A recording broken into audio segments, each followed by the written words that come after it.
We've been talking more and more about whether, aside from criminal charges, aside from criminal convictions, is Donald Trump disqualified constitutionally from holding elected office because he violated the 14th Amendment to the Constitution by virtue of inciting an insurrection. This is something that we have talked about for a long time now.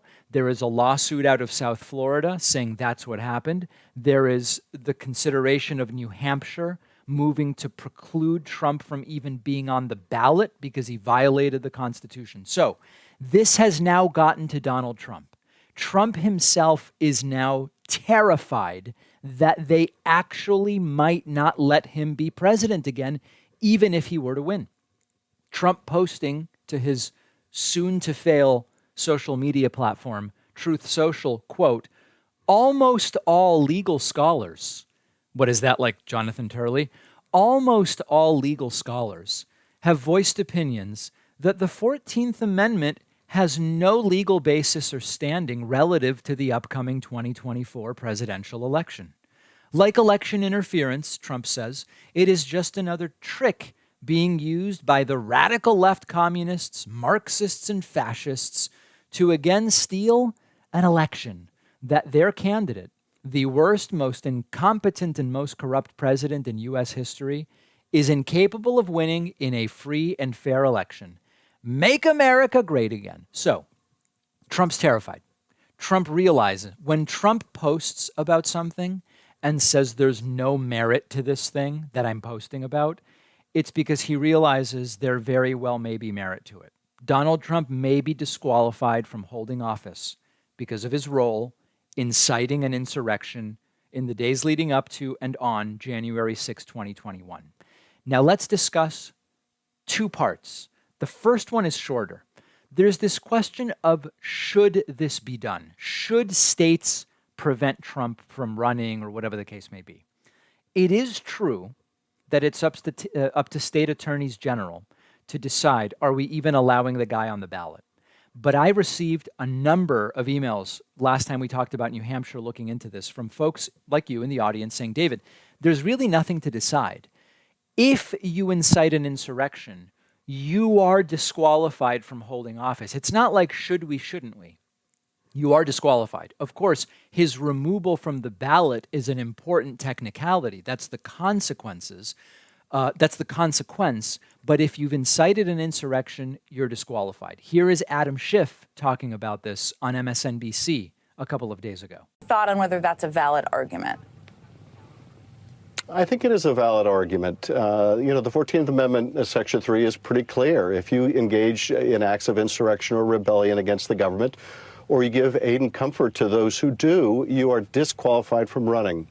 It doesn't require that you be convicted of insurrection. It just requires that you have engaged in these acts. It's a disqualification from holding office again, and it fits Donald Trump to a T. I think this will be tested when a Secretary of State either refuses to put him on the ballot or puts him on the ballot and is challenged by a litigant.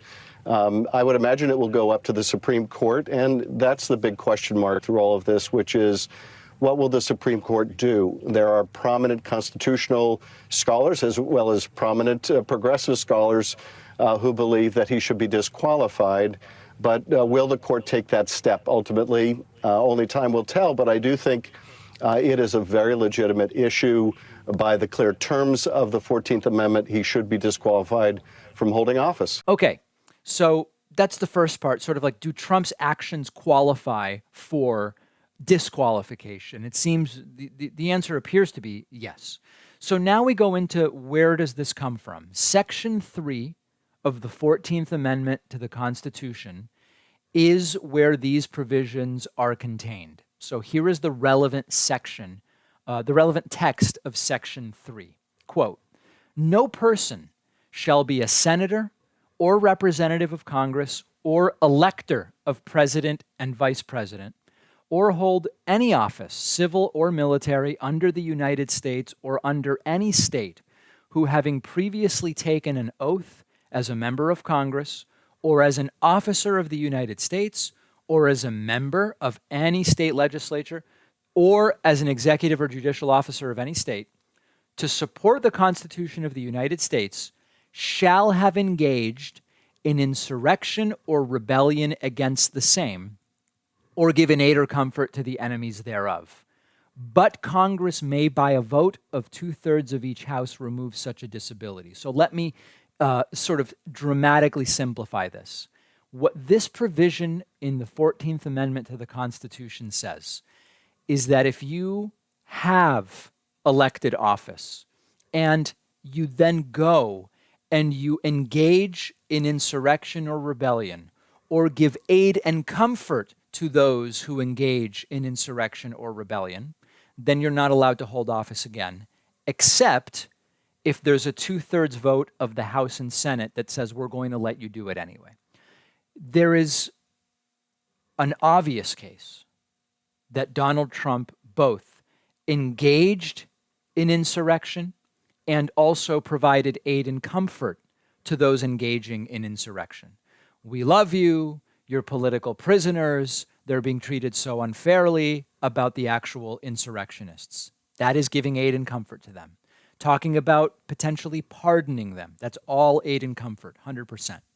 And then it goes to, okay, did Donald Trump, as defined, engage in insurrection or rebellion himself?